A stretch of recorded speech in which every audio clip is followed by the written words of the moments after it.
Ladies and gentlemen, boys and girls, children of all ages, HollywoodShono here, about to give you another Clash Royale video. In this video, we're going to show you guys the legendary chest and the battle that we actually obtained that legendary chest in. But first, we have a couple videos that I'd like to show off. The first replay being a 1-to-1 draw in overtime. The crowns were given and ended up being a draw by Panda.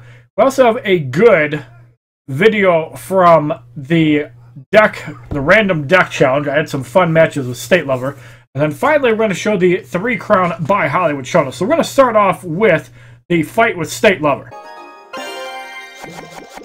Alright, so here's the first pick. Obviously, Musketeer is a lot better card here. Here we pick the Rocket, because I hate Log.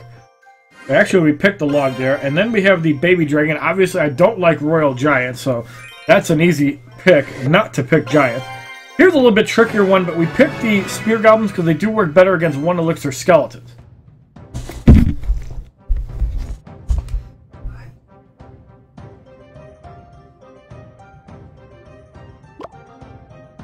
Here we start off with a passive Musketeer in the back. He gives us a Dark Prince. We also have a Mega Minion, which is pretty good. Here he's got a Rocket. Looks like he chooses an Ice Wizard. The one thing I do notice that State Lover loves doing is that he loves wasting Elixir in the beginning. So you put a big push down. There's a mirrored Ice Wizard. That's not going to do much against a Prince. However, the Lumberjack is going to chip away at that Dark Prince. And not a whole lot of damage either way. There's a Hog Rider. We're going to have to play Spear Goblins to get rid of the Lumberjack and a Mega Minion to stop damage on that Hawk. So we do take out the Skeleton, and the Ice Wizard is focused on the Mega Minion. Spear Goblins take out that, and we reinforce with a Musketeer because this is going to take a couple hits. And chipping away at that Ice Wizard again, there's some guards.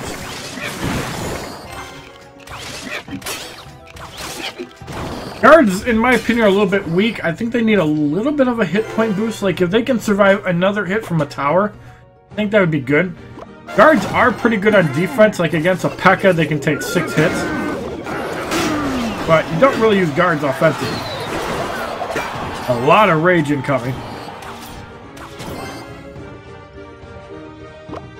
So, State Lover's first tower is at 551. We're going to play some Spear Goblins just for some chip damage.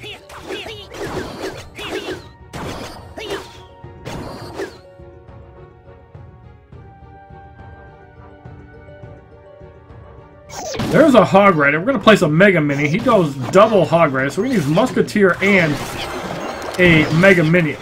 We're going to log away the Skeleton.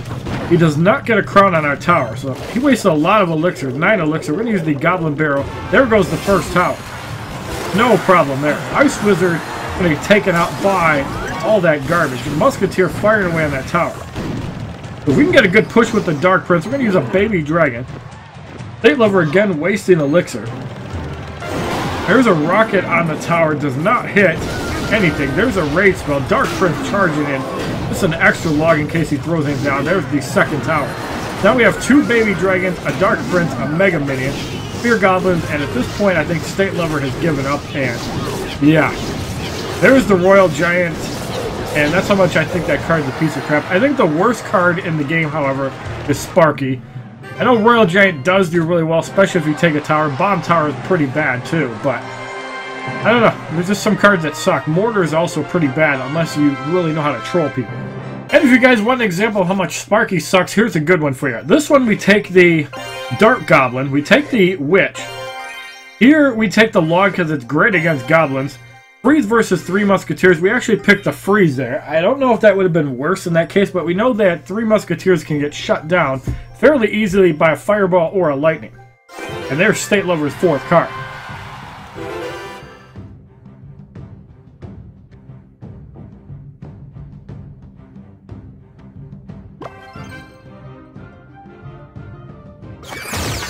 Alright, so we start with a Sparky in the back. And there's an Inferno Dragon. That's going to do short work of Sparky. So we have to use a Dark Goblin and some Fire Spirits or a Freeze to soften it up. Now at this point we really didn't know what he had in the deck. So he zapped at the Archers. Sparky takes out the 1 Elixir Skeleton. Already half of the health gone. So goblins get eaten up by Sparky, and there you can see how crappy Sparky is. It's the Dark Goblin that did all the work. Here's another Inferno Dragon, and there's the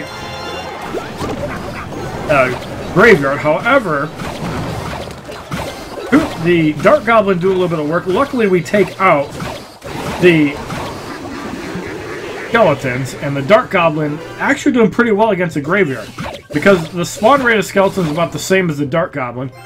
Obviously, there's some troops that can shut it down pretty well. Like, if you throw minions against a Graveyard, it does really well. You can't zap it, you have to arrow it. There's a giant skeleton. Now, the problem with this deck that obviously I have is it's not good against giant skeleton. If we replace a Sparky, it goes completely opposite way. We have to throw a witch kind of inside. Throw some fire spirits to try to pull the giant skeleton. There's a cannon.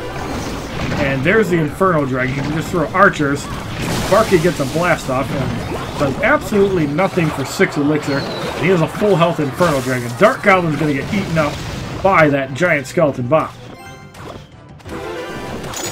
So we freeze. That's really bad because he can just rain hell on us with the Graveyard. However, we do have a log. That's going to take out a lot of the skeletons. So not too much damage on the tower, but a little bit. So both of my towers are down lower than his. We can't really do any damage with the Sparky. And obviously Zap makes it useless. Electro Wizard makes it useless. So why is Sparky such a bad card? Well, it costs 6 elixir. If it costed 4 elixir, it'd probably still be a bad card.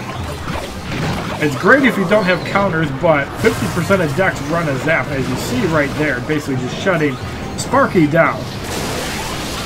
There's the first time Sparky gets charged up, and there's a Graveyard. Sparky wastes all of his shots on a Graveyard, so well played by State Lover, but that just shows you how much Sparky sucks. Worst card in the game, by far. But at this point, he hasn't done a whole lot of damage in our tower, so we are defending pretty well. We place an offensive Sparky with a Dark Goblin. Again, going to soak up those archers. Dark Goblin, look at that. We missed the Inferno Dragon. Sparky goes down from 1 elixir skeletons and a Inferno Dragon. And a Dark Goblin got lost. So yeah, Sparky is an utter piece of shit, and I really hope that they just delete that card from the game, just like the Mortar. Both card and a bomb tower. Get rid of all 3 cards. While you're at it, get rid of the crossbow too. That bomb is going to obliterate everything. However, it does miss the tower, so unfortunately a little more agony. Let's speed this up a little bit. And there's a well-placed Graveyard there. Sparky's going to get distracted with absolutely nothing. Giant skeleton going to take out everything. Misses the Sparky though. However, again, archers take out the Sparky, and stab goblins take out a Sparky before it can even blast again. That just shows how horrible. But we don't have a kill card. We have a witch and a Dark Goblin. So as you see, we're trying to push with that. We freeze the tower. Unfortunately, he has a zap to kill my Dark Goblin off, and somehow the tower is not going. A cannon just to stop the stab goblins, and there is another Graveyard. Again, Graveyard not letting them get through. So here we have to place a witch. I don't know if that's too late. He does have a zap available. He doesn't use it there. Giant skeleton. Unfortunately, we tried to go for the freeze because we learned at this point Sparky was doing nothing. It was all about the Dark Goblin, and there was the zap. The agonizing defeat, and Sparky is just absolutely crap.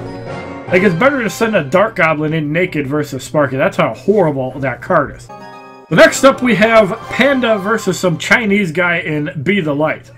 Panda, obviously a proud member of HollywoodShono, good friends with Bob. Alright, so here he starts out with a passive Graveyard. He has the Executioner, which is a great counter to a Graveyard. Executioner is a card that does work really well against a lot of things. It does struggle against the heavier units like a P.E.K.K.A. or even a card like Mini P.E.K.K.A. However, it does really well when it has a lot of targets to work with, and when you're playing with tornadoes, Executioner can be amazing. Here's a Royal Giant. Golem is just there to kind of soak up the hits, and everything is pulled in. That's a great tornado just shaving off the archers. The Baby Dragon does stay alive, so the Royal Giant doesn't get too many hits. Executioner and a Mini P.E.K.K.A. in. Executioner does not get taken out by the Baby Dragon. He has to place a Mega Minion just to avoid mini P.E.K.K.A damage. That was well played by Panda.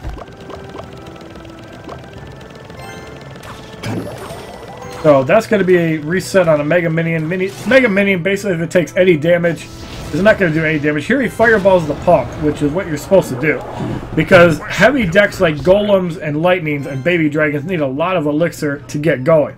It has cheap cycle cards like Graveyard and Archers, but primarily you're going to be using the big guns. So there's another Golem. What's Archers and a Royal Giant. So at this point he makes a passive play using the Archers, knowing that you can push the Royal Giant back with a Tombstone. Chooses not to. So it looks like one Archer is going to get taken out, another Archer is out. Here he's got the Execution. That's going to kill that other Archer pretty easily. Takes 3 hits though. Luckily the Golem pushes away, and there's a great Lightning. However, unfortunately it's going to need a log in order to take it out, and he misses the Execution there. Now here's a pretty funny moment. The Golem aggroes the King Tower.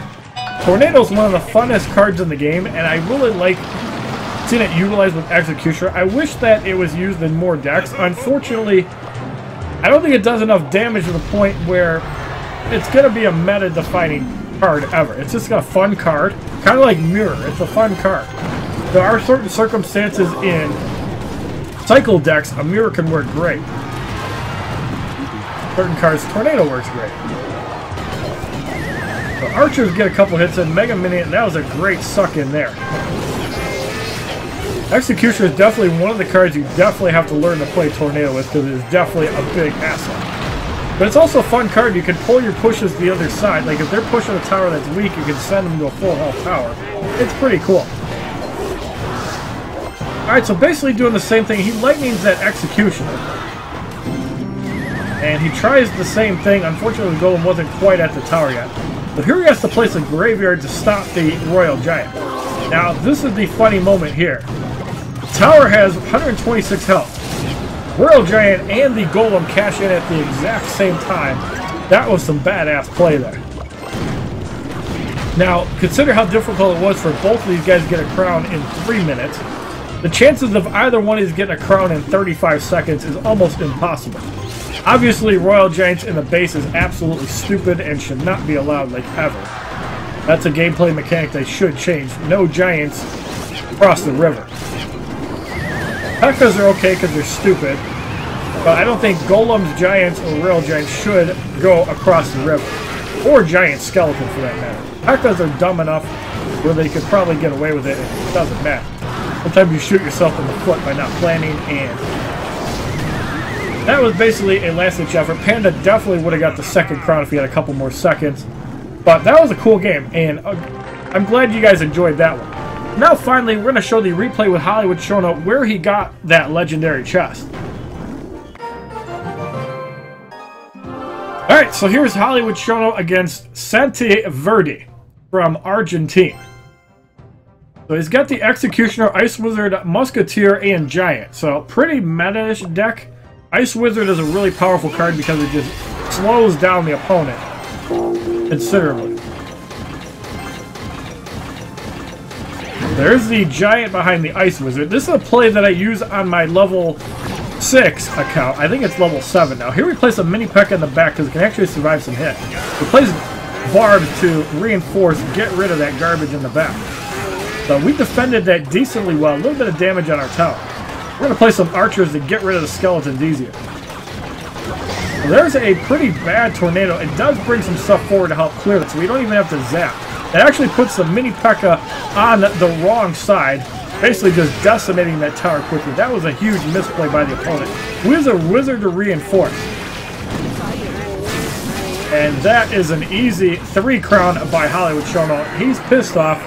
You got outplayed, and pushing that mini P.E.K.K.A over to the wrong side is what cost him the game. Obviously, somebody that's not very skilled with tornadoes, and there you see the 3 crown victory.